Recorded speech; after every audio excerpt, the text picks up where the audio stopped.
Então, pensando na teoria lá do superprecedente em relação a direitos fundamentais novos reconhecidos pelo STF, o que me veio à mente foi na aplicação analógica em relação à teoria da tripla hierarquia dos tratados internacionais. É meio doido, mas eu vou explicar. O primeiro ponto disso é que, pensando em direitos novos, vem essa teoria na sua mente. Porque o que foi estabelecido no recurso extraordinário 466343 é que o STF ele não está só resolvendo um conflito pontual entre o tratado e a lei ordinária. Ele está reconstruindo o sentido do parágrafo primeiro e segundo do artigo 5º da Constituição, reconhecendo a abertura material do catálogo de direitos fundamentais. E essa abertura ela também está prevista na própria Constituição. Quando a gente vê aqui o parágrafo segundo, ele não se limita aos tratados internacionais, ele vai dizer: os direitos e garantias expressos nesta Constituição não excluem outros decorrentes do regime ou dos princípios por ela adotados, ou dos tratados internacionais que a República Federativa seja parte.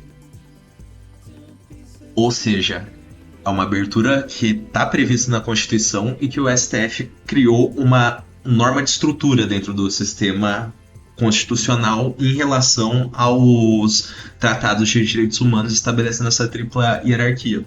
O segundo ponto que a gente tem que ter em mente é que os direitos humanos eles têm uma identidade material com os direitos fundamentais. A principal diferença seria o plano de aplicação.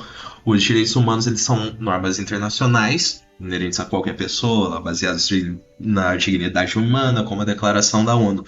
Já os direitos fundamentais eles são esses mesmos direitos, só que positivados ou incorporados dentro da ordem interna do Estado, normalmente na Constituição.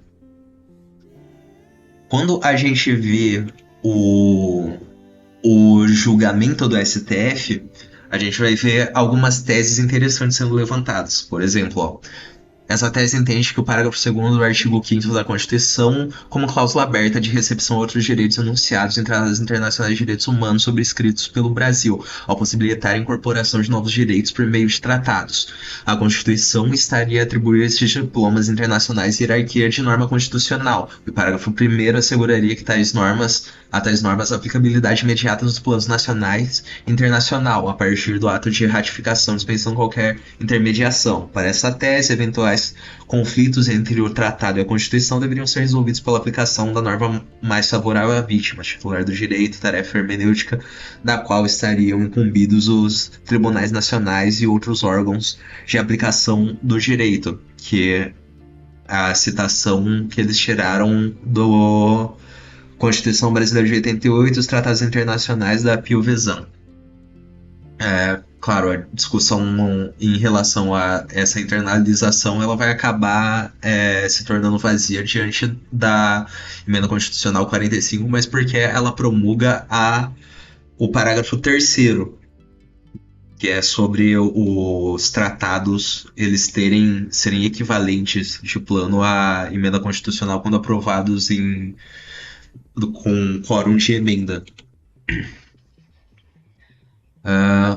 Outros argumentos. Não se pode negar, por outro lado, que a reforma também acabou por ressaltar o caráter especial dos tratados de direitos humanos em relação aos demais tratados de reciprocidade entre os Estados pactuantes, configurando-lhes lugar privilegiado no ordenamento jurídico, ou seja, eles vão construindo nisso esse status supralegal do tratado internacional, ainda quando não aprovado com quórum de emenda, mas bastando ser aprovado.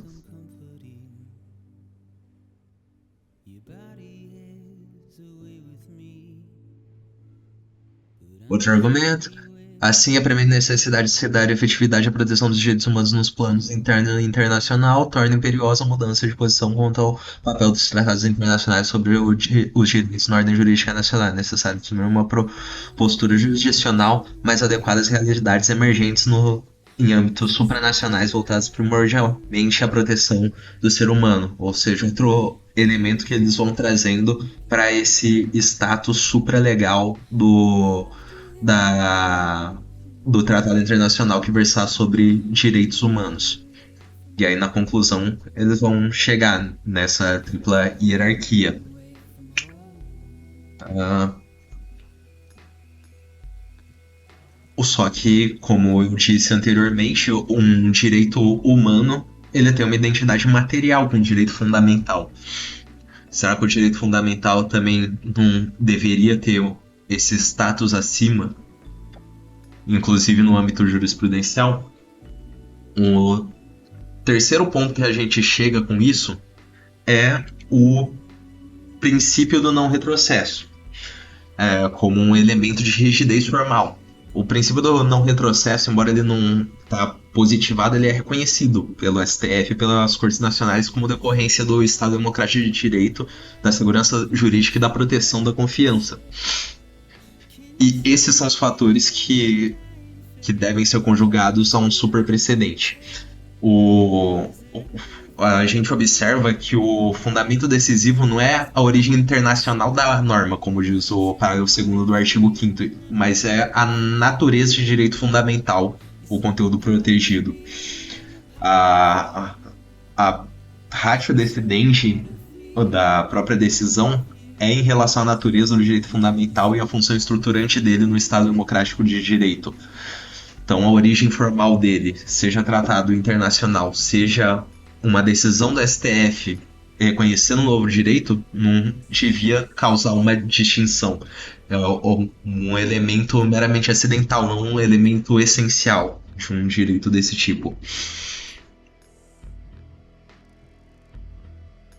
Aí, com essa abertura do parágrafo 2º, não limitando os direitos a serem reconhecidos por tratados, não excluindo os decorrentes do regime e os princípios adotados pela República. Então a gente tem que os direitos fundamentais eles podem surgir de princípios estruturantes, de interpretação evolutiva ou da concretização jurisdicional.